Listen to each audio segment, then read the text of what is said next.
So again. So kalpanta etadakilam jatarena grihnan Shete Puman Swadrugananta Sakastadanke Yennabi Sindhu Ruhakanchana Loka Padma Garbe Dyuman Bhagavate Pranatosmi Tasmai.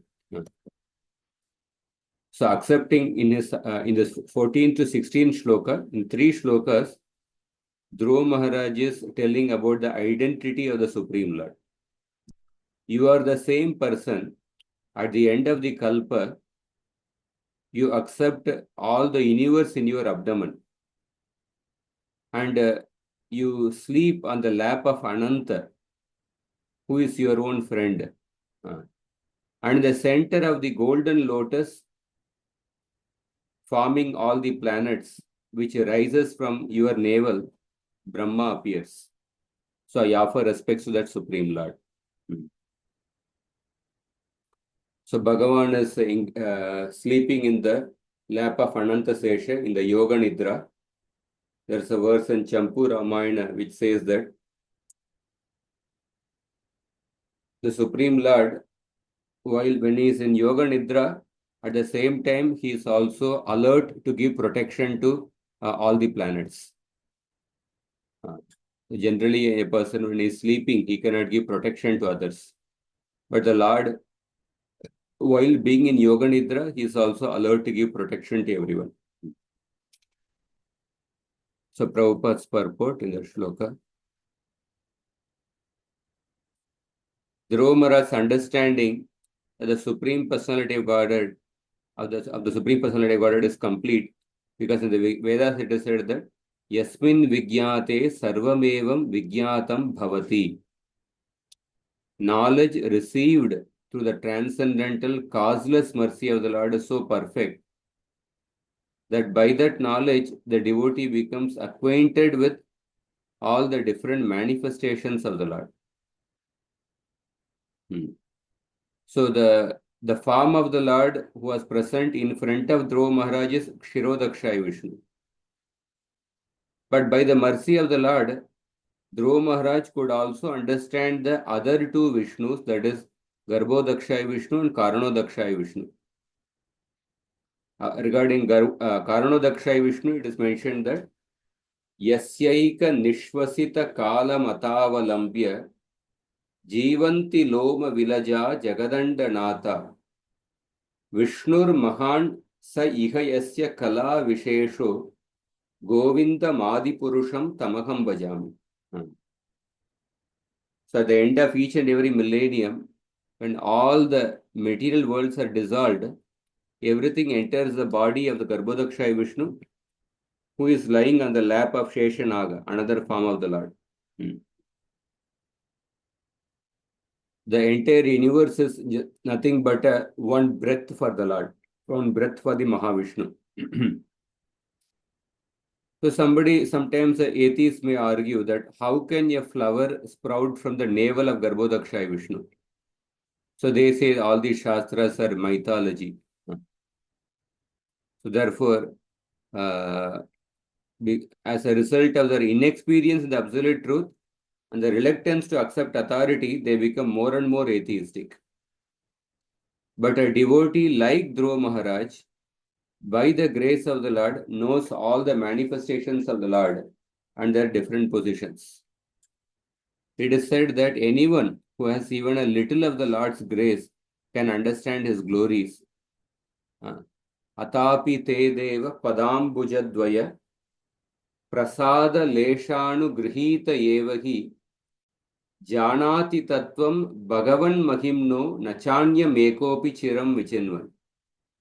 This verse from the prayers of Lord Brahma is quoted by Prabhupada in the purport. Somebody who has achieved even a particle of mercy of the Supreme Lord can understand the Lord's glories. On the other hand, somebody may speculate about the Supreme Lord for so many hundreds of years, but they will be unable to understand the Supreme Lord. Next shloka. Tvam nitya mukta parishuddha vibuddha atma त्वं नित्यमुक्तपरिशुद्ध विबुद्ध आत्मा कूटस्थ आदिपुरुषो भगवांस्त्रदीश कूटस्थ आदिपुरुषो भगवान् स्त्री अधीश यद्बुद्ध्यवस्थितमखण्डितया स्वदृष्ट्या यद्बुद्ध्यवस्थितम् अखण्डितया स्वदृष्ट्या द्रष्टा स्थितावदिमको व्यतिरिक्त आसे द्रष्टा स्थितावधिमुखो व्यतिरिक्त आसीत्. Translation.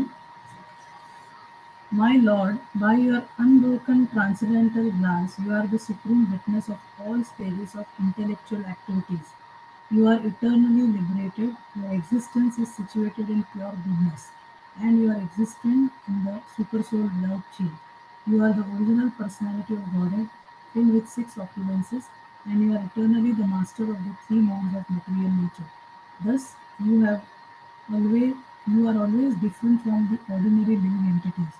As Lord Vishnu, you maintain all the affairs of the entire universe, and yet you stand always and are the enjoyer of the results of all sacrifices. So in this shloka, Dhruva Maharaj mentions 13 differences between the Jivatma and the Bhagavan.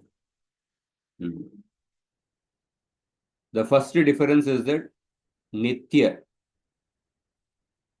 You are eternally in the liberated condition. But the Jivatma becomes liberated by your mercy.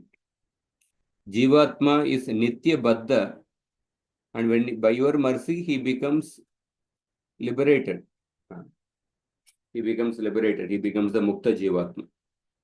Second difference is that Parishuddha, you are completely pure, but the Jivatma is contaminated with the three modes of nature. Third difference, Vibuddha. Vibuddha means you are omniscient, you are all-knowing, but the Jivatma has little knowledge. He only knows things which are under his influence. And the fourth difference is you are Atma. You are Atma, that means that your Atma means you don't have a bodily covering. You don't have a material bodily covering. But the Jivatma has a material bodily covering, but whereas you have a spiritual body. That is the fourth difference. Kutastha. Kutastha means you are without a change. You are without a change. But the Jivatma undergoes changes. Undergoes changes in the sense that Jivatma takes up one material body and then leaves that body and then takes up another material body, like that. Because in the Bhagavad Gita, second chapter, Krishna says that the body undergoes six changes, but the Jivatma does not undergo the changes. Najayate mriyate va kadachin nayam bhutva bhavita va na bhuyah ajo nitya shashvatoyam purano na hanyate hanyamane sharire. The Jivatma does not undergo the six changes which the body undergoes. So here, when the Jivatma is not Kutastha, it is in the sense that Jivatma accepts and gives up the bodies, but the Supreme Lord is not like that. He is without change. And then the sixth difference is that Adi Purusha. Adi Purusha, that means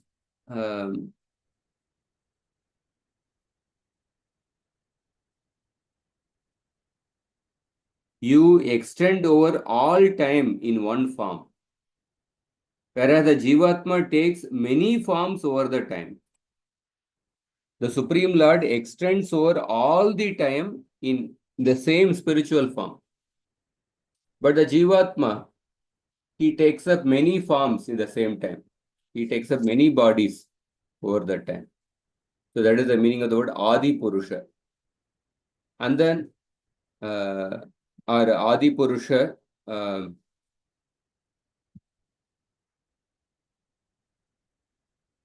word Adi Purusha means that you are the original cause. Therefore, you are the Adi